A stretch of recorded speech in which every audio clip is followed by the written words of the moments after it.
I mean, I'm literally getting my mom back. It's Wow. yeah, it's beautiful. I was losing her, so for whatever reason, whether it was because of three of these or not, I'm getting my mom back. God bless you, I'm Julia. so grateful. Wow. And you're crediting it to this, or there's a big part of that? You really It are? started happening when this started happening. Wow.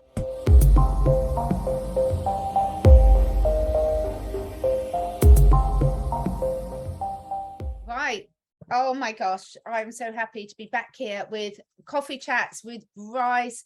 We've got a really exciting subject for you today. We're going to be talking about the Jenga game of life, all those things that push out of place and how we can plug them back up again. How are you doing, Brice? I'm so happy to be back with you, Catherine. It's been a while since we've been able to film a coffee chat. I apologize to the people watching. I do have a little bit of a fever. Catherine knows this. Monday on Aquarius Rising Africa, I admitted that when my nose runs, when I'm at home by myself, I put tampons up my nose. I promise you guys I won't do that. But if my words get a little tangled, I do have a little bit of a fever, but that's all good because I'm excited to be back here with you and to talk about this subject. This is such an important subject to talk about.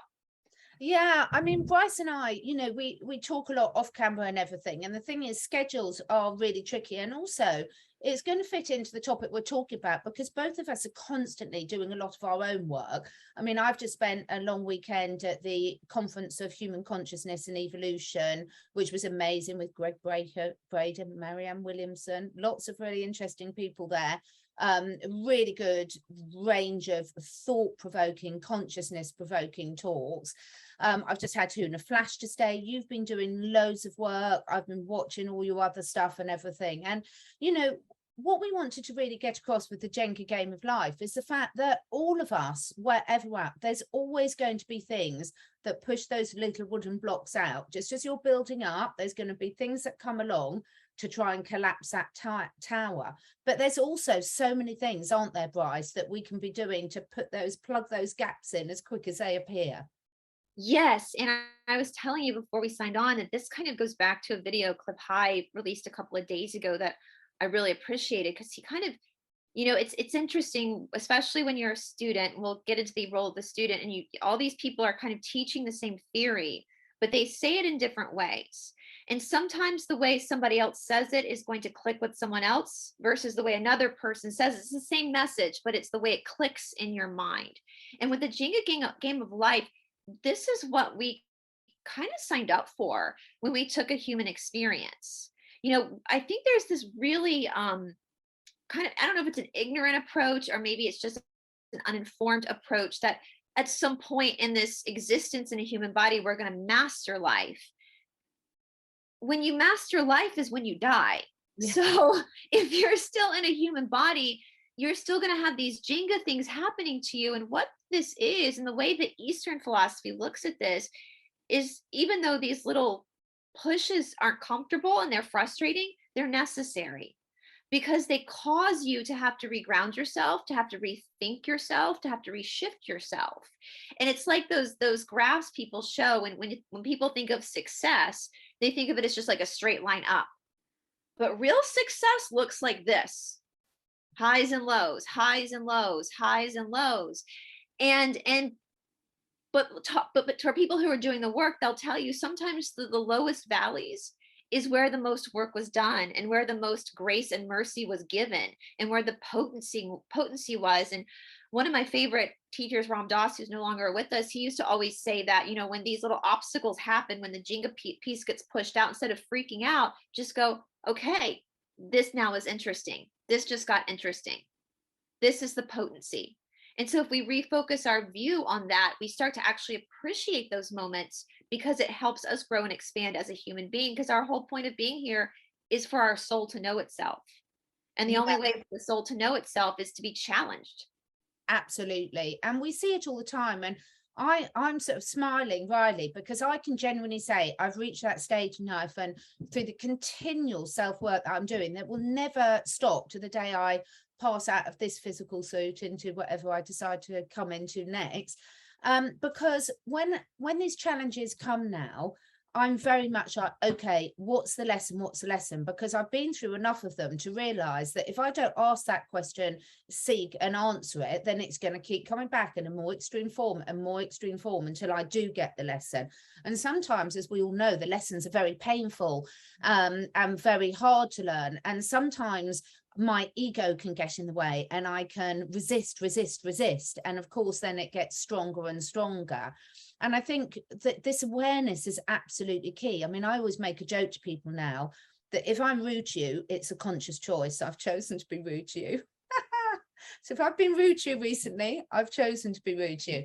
And that might be my issue. It might be me trying to give a lesson, might be all sorts of things. But this awareness is absolutely key, because whether it is the air pollution, whether it's the stress, whether it's the intimate relationships, whether it's friendships, whether it's work, whether it's the food choices that you've got, you know, a lot of people, particularly when they're traveling, they find it very difficult to keep their food standards up. There's so many, there's pollution, there's medicines, there's opinions, there's people looking to knock you down, there's financial struggles, there's all sorts of stresses that are pushing those blocks of your life out. And it's so unrealistic, don't you think, Brice, to expect those blocks. It's not like you ever build your tower, as you say, and then it stays there. However beautiful your tower is built, there's always going to be something that's going to come and push a segment out. And you can look at that too with I was just thinking as well about the idea of course correction in life. And sometimes, and this has been my experience through most of my life, the universe, God, whatever you want to call it, will like tap you on the shoulder and be like, you're going in the wrong direction. You're building in the wrong direction. You're building in the wrong direction, and you don't listen. And so it's literally going to come in and smack you. And so sometimes when these Jenga pieces get pushed out, it's also a renovation. Yeah. It's also pushing you in a different direction. And I know, and Ram Dass again speaks about this, sometimes we can look back at our life and look at the trajectory of our life and see where these little wobbly places have happened in our life that we thought were just so horrible in the moment, but it put us on a path of that we would never trade for the world now. You know, I look at I love what I do now on YouTube. I love doing this job. I love it. And now I'm branching off and doing more about the yoga stuff, which I didn't start off doing on YouTube. But the only reason why I'm on YouTube is because my shala shut down when the lockdown happened. And I was hit with that moment of, oh my God, I've spent all these years going back and forth to India, doing all this work, sweat, blood, and tear, broken bones, everything. And now just like that, the government came down and took it away. Yeah. So I had to figure out something else. And so I just started doing YouTube, and I feel like I had nothing to lose. I could start talking about my political beliefs on YouTube because my business was gone, you know, and now it's given me so many wonderful opportunities, having you as a friend, having Stephanie, Shanti, Morning, all these people that are now my legitimate friends. Even if YouTube went away today, Catherine would still be a good friend of mine, one of my best friends, like, you know, because we do talk all the time, you know, and so even in that approach, even taking the professionalism out of it, just the life experience that some of these perceived negative Jenga pieces have also afforded you. And in another way, it also forces you to dig deeper within yourself. Yeah. And I think that's something we have as human beings, we have a really hard time with.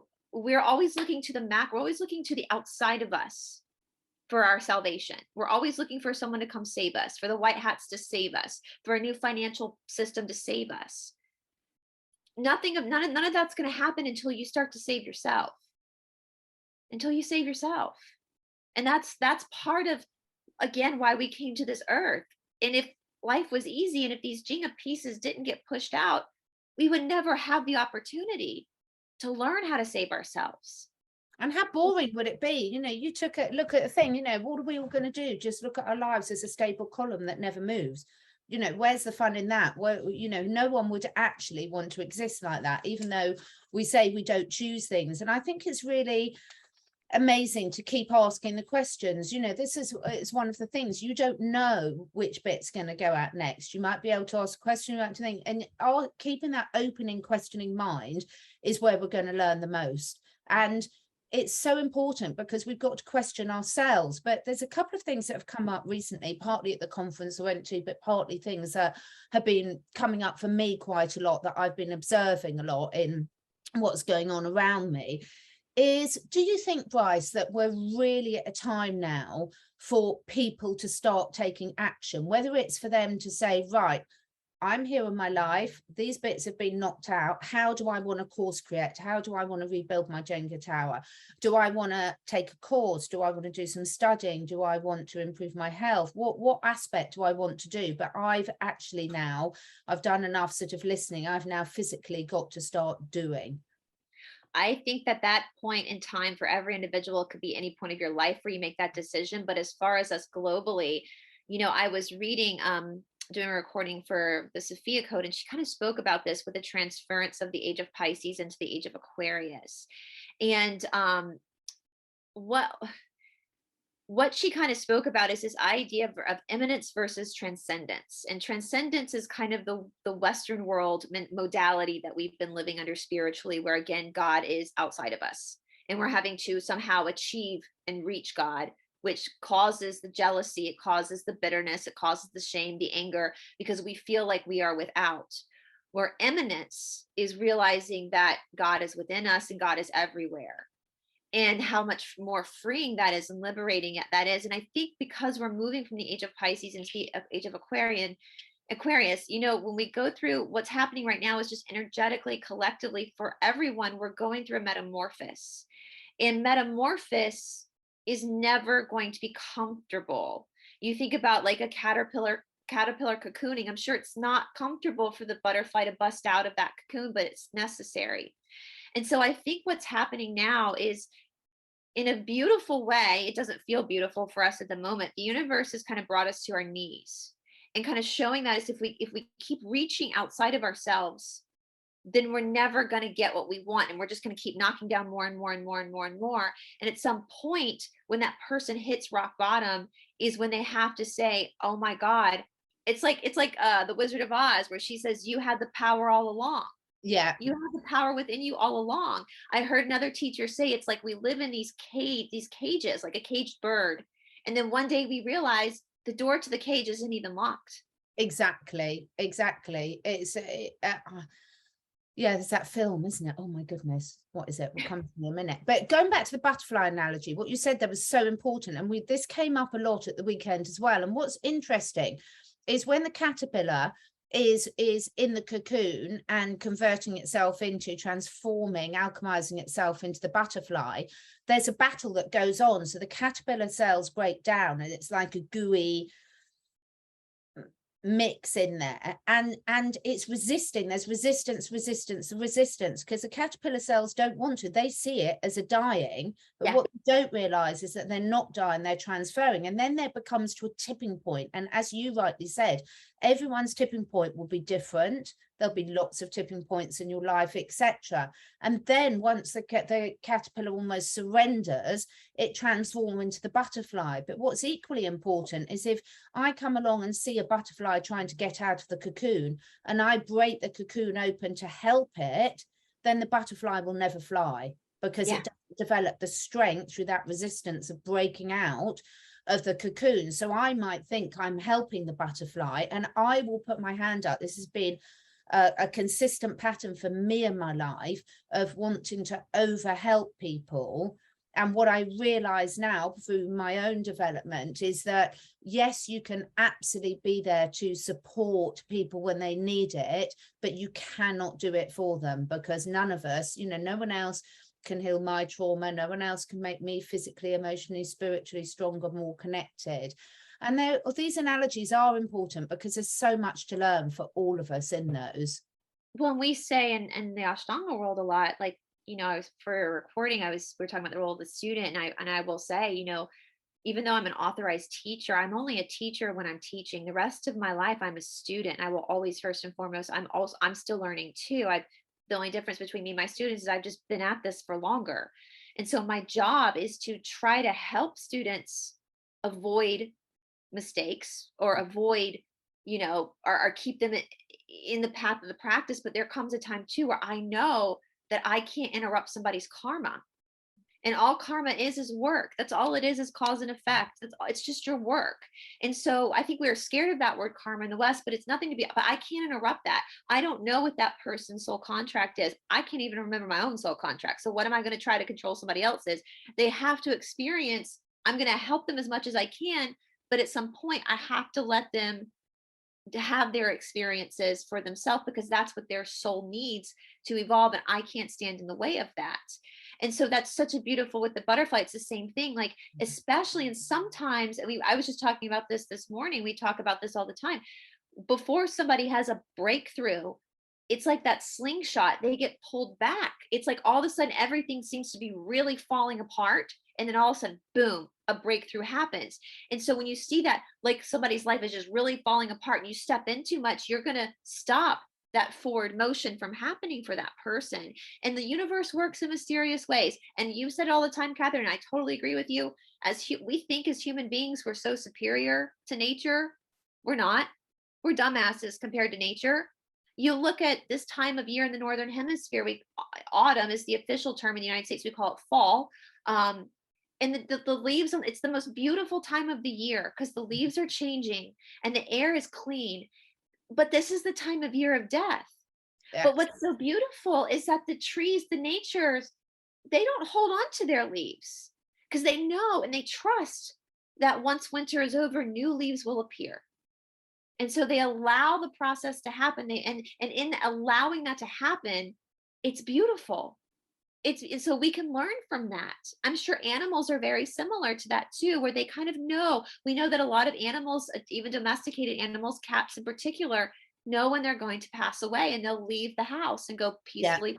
They accept it, you know. And us as humans, we want to be so ascended, but ascension only happens after we die anyway. But yet we resist death, and you know, so there's so much to learn from these little obstacles, and just allowing ourselves. And it is, you know, I'm a Vata Pitta, I have high anxiety, so I understand it. When things happen, it's a panic attack.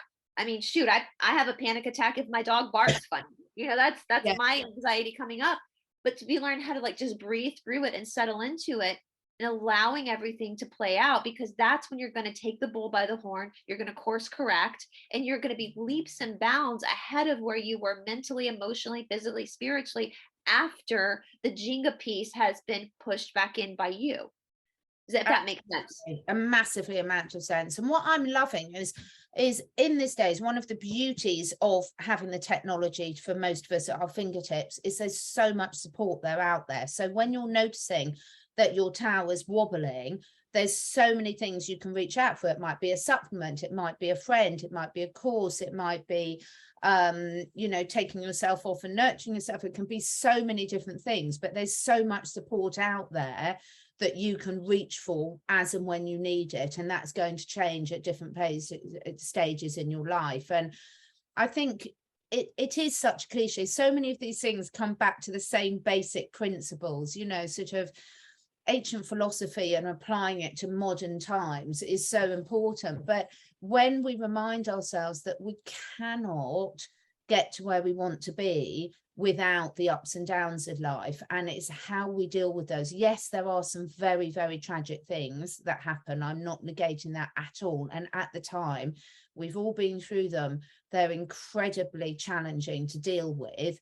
But just like you said, sort of with nature, there is a natural cycle to life.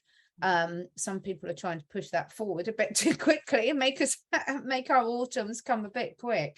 But when you know that, there's so much corrective action you can take as well. And part of the wisdom, I think, and you only get this through experience, in my opinion, is to know when to surrender and let go, and what's part of life's natural flow, and when to course correct and take corrective action. Absolutely. And I'm glad you said that there's sources available. And I do want to bring up the idea of toxic positivity. So we're not saying like you have to pretend like everything's fine. It's like that meme with Ross from Friends where he's like, it's fine, it's fine, it's fine. No, you're allowed to have your moments of being emotional. And yes, when shit happens and it sucks and it's hard and it brings you to a point of devastation sometimes. but that needs to be understood, and to lean into that. I know a lot of therapists call it leaning into that feeling of hopelessness, because the only thing that's going to give you hope, the only thing that's going to give you power is leaning into the hopelessness, leaning into the feeling of being powerless. No one, our friend Cindy, that you've done videos with too, she brought up something really interesting on Sunday, because I teach off camera. We were at her shala, and we were talking about the role of suffering, because the idea of human suffering is huge in yoga. Like, what is human suffering? What is the human condition? Because that's all we're really just trying to fix in our lives, is our own suffering, really. But Cindy brought up a good point. You can't have a mystic without suffering, because people who don't suffer don't contemplate. Yeah. Suffering allows you to ask the questions that you need to ask in order to course correct, in order to change your trajectory, in order to heal yourself. If you don't have those moments of suffering, you can't sit there and say why. You can't sit there and say, I don't understand why. And when those questions start to be asked, that's when things start to shift and turn. And I know I've said this before, but it's so true. And I think for us as Westerners, especially, we live in a society all over the Western world, whether you're American, Canadian, English, Australian, European, whatever, first world country. We are so fortunate in our lives. We live very comfortable lives. We have Tempur-Pedic mattresses. Yep, even our animals are living in a very different. I hate the word pet. I never use the word pet, but being having the luxury to share your life with animals for pure pleasure is really, really important, isn't it? You know, that is such a gift, you know, because most people wouldn't be able to afford to feed dogs or cats. Exactly. And we know, Ravi is on, we can do another show about that another day, because Catherine's diet has literally changed my dog's life. And I'm a vegetarian, but my freezer now looks like a serial killer lives in this house because yeah. But it's changed his life. But yes, the fact that we can do that, the fact that we live in a world that if we want to change our hair color, we can go change our hair color. The fact that we can get Botox we live in a world that our ancestors never knew. And that comfort, I think, though, even though I love being a Westerner, I love these comforts, that comfort has kind of numbed us. Very much so. The truth of pain, and that discomfort is actually valuable. And I've said this story before. David Garrigues, my original, who was just here, that's another reason why, because we had David Garrigues here in Atlanta. But a long time ago, he said in a conference, because the Ashtanga practice itself is very physically painful. It's supposed to be. And he asked Guruji, is this pain necessary? And Guruji said, yes, because pain is real. Mm. It's real. And so when we get to these points in our life, not just physical pain, because we know physical pain is just a manifestation of emotional, that's what's real. And that's what's going to get you asking the questions, the why. And that's what's going to shift you into that place of a mystic, where you start to understand your soul. And the more you understand your soul, and the more you understand your suffering, and the more you understand your potential as a human being, the journey you're on, the more you respect others too. The more you see it in others, the more you see the soul of your animal, the soul of the tree. And so if we all collectively started to realize this in this transference of energy anyway, because the whole damn world is uncomfortable right now, because we are that caterpillar in that cocoon trying to move into that age of Aquarius from Pisces.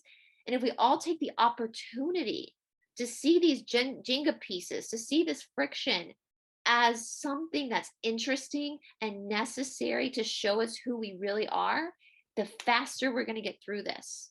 The more we accept that we are the white hats, guys. You are that. You're the star of the show. Yeah.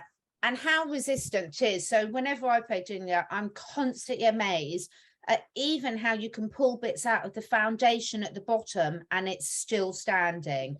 So what the thing is, even when you feel you've had your foundation pulled out, and again, I'm saying we all have, you know, we're not negating the real suffering that people, animals, the planet, everything goes through.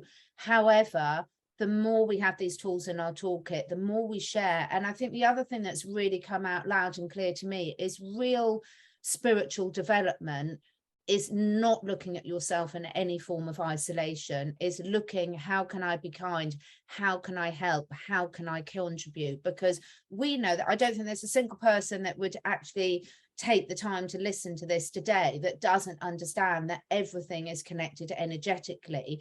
So when you, sometimes some of the best things to rebuild your tower can be is to take some of the attention off yourself and put it forward into helping others. And then it's amazing how much resilience that can give yourself, because there is quite a shift of absolutely, again, not negating, put your own oxygen mask on first. Yeah. You can't love others or give from an empty cup. I completely get that.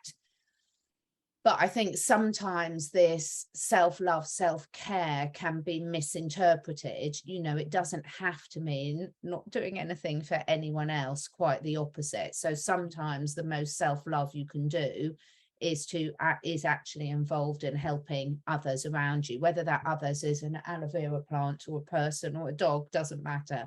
Well, and that's, we call that karma yoga, where you give back. And that's, you know, it could be something as simple as going and working a day in a soup kitchen and passing out food to other people. And there is a human connectionness there. And it also, as we kind of talked about this before, and I want to bring this up again too. We need, and the idea of too much self-love or too much, we also have to be careful about lionizing people, putting people, that's something that as a teacher, like when people, I was telling you, Catherine, when people, you know, thank me immensely for, or say I've changed their life or whatever. And I'm like, no, you did that.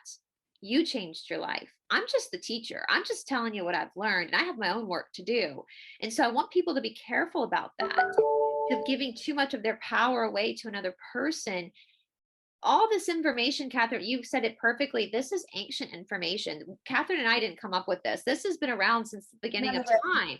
You know, we're just talking about it and having a discussion about it because it's important. Because, and I hope, Catherine, you don't mind me saying this, neither one of us has mastered being human. If you're alive, you still haven't mastered it. As I said jokingly, when you pass away, then you can say you've mastered it. But if you're still alive in a human body, you haven't mastered it yet. You still got more and more and more and more things to work through. And so I want everybody to understand, when we start to lionize teachers or lionize truthers or lionize the white hats, even, we can respect people and be grateful that they shared the information, but the work is coming from you. And you have to understand that. And the more we start to understand that, the more we take our power back. And then we have that ability to then give to others too, and pass it along. We always say that in yoga as well. Like, now you have the responsibility to share it with somebody else, whether you fully become a teacher or you just share it with your kid or your husband or your friend. Now you have the responsibility to pay it forward and start talking about this with other people as well, you know, so that they find their own power, you know. And that's, but we do kind of live in a narcissistic world where it's either me, or them. And it's never just that balance of taking accountability and responsibility for our own path and our own karma and our own dharma, and the reason why we chose as a soul to come back at this particular time. Believe it or not, you chose to be here at this time for a reason, and that reason wasn't to have Nasara. That reason was to find your own path back to your soul. Absolutely. Hallelujah. And I think, you know, we've had lots of discussions. I've had lots of discussions with other people. So I'm really grateful for those people that keep pushing those bits of my Jenga tower out, because I really have learned so much. I've still got a lot to learn. I will always have a lot to learn. I don't ever want to stop learning. I have a very, very low boredom threshold. And what I'm doing is, you know, trying to take the things of learning, listening, and then taking some time to integrate and sort of balance and doing those. And it's really, really important to allow yourself the time to actually integrate and do things by trial and error as well. You know, I was gonna, let's hit on that for a little bit before we end, what integration actually looks like, because I do think that, and I say this on my videos a lot, don't compare your chapter 1 to somebody else's chapter 10. You know, it's the reason why I teach is because I've been doing it for longer. So therefore I can help guide you. You know, it's just because I've been doing it for longer. The integration process is so important. And so when you first learn something or you first conceive a new idea, the universe doesn't expect you to act on that right away. It takes time for it to integrate into you, for you to really start practicing it. So I want everybody to be like, patient with themselves when they're learning this. You're gonna fuck up. You're gonna make mistakes. You're gonna go back to your old habits. You catch it though, you understand it now, and then you don't beat yourself up. But it's almost like if you look at the physical body. I mean, if you decided today, Catherine, that you wanted to go run a marathon, Mm.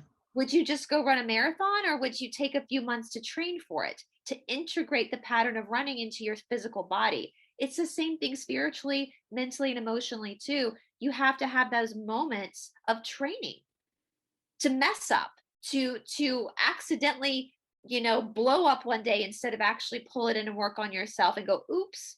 You have to have those moments for this philosophy, for this practice to actually come into fruition into your life. And I still, 16 years later, I've been doing this. I still fuck up. Oh, tell me about it. I work, my main, people might think this is my main, but my main work is as a teacher and also working one-on-one with clients, with human clients and their animals. And not always, sometimes I'm just working with humans, sometimes I'm working, they get me in to work with the animals, but of course it's the human that you're working with because they're the decision maker. And I absolutely love it. And every single day I'm learning new things. Every single one of my animals teaches me something more. Every single interaction I have with someone, whether it's on a personal thing or listening or attending or learning from someone else, it's all a learning lesson. And sometimes I'm a bit slow at taking those lessons on board. And when I'm a bit slow, then the lessons get stronger and stronger until I do. But that's okay. And I think, probably my biggest message for anyone who's watching this today is, first and foremost, thank you. Secondly, please let us know below where you're at and what you're learning and share it, because you can guarantee if there's something that's working for you, that someone else is going to find that helpful. And I think for me, the biggest thing is not comparing what you were saying. Do not compare yourself to other people, because there's a reason we're all meant to be going through things at different times. Imagine if every single person was having their low at the same time. The world wouldn't be able to function. So there's a reason that when you're having your lows, some people around you will be having their highs, and that because they're having their highs, they will be able to be in an energetic position to help and support you. And then it will be reversed. And when you're having your highs, you'll be energetically and physically and whatever way helping others around you. And that's the way it's meant to be. We're not all meant to be at the low point at the same time. It would be an absolute disaster. And that is what the powers above are trying to do, is trying to make us all have our low point at the same time. But no, they're not gonna. No, I'm so glad you brought that up, because it is so important. I do have to say, I want to give a shout out to all. I've gotten so many emails from subscribers, or I feel like a douchebag calling people subscribers because Catherine and I are just normal people. We're like you. We're normal people. We're not celebrities. That's why we have discussions when we like talking with you guys, because we're all doing this together. But I've gotten so many emails from people who are starting to get up now at 4 o'clock in the morning, doing their exercises. And I have to tell you, the amount of emails I've gotten from people that are doing that never done it before, they're telling me how it's affecting them. You're a badass. If you're just attempting to do this, even though it feels overwhelming, I want to give you a round of applause, because that takes a lot of gumption. It takes a lot of moxie. It takes a lot of strength and willpower to actually make that shift, whatever that is, whether it is getting up at Brahma Muhurta to exercise, or whether it's doing breathing classes or starting meditation or whatever it is. The fact that, are you going to a kickboxing class like Catherine was doing, whatever that is, that's putting you out of that comfort zone to challenge you to start to work on yourself, gold medal. Like, just the fact that you're doing it is enough to start that shifting process, to pull those Jenga blocks back in and to take your power back and to find out who you really are and what you're really made of. So that's awesome. I'm just so grateful that people are doing it, because that's amazing. I 100% agree. So let us know below what you're doing, and don't judge it as big or small, really don't. Anything, what new habits, what new things are you starting to put into your life? And please share them, because I guarantee every person that shares something, what they're doing, and you can share your struggles as well as your successes, you will inspire someone else that sees this. Just give something a go. And that's all it needs. Take their first step, give it a go. Thank you so much, Brice. I love that, as always. I think we'll be, hopefully schedules permitting, we will be back next week. Yes. an amazing week, everyone. Bye, guys. Bye.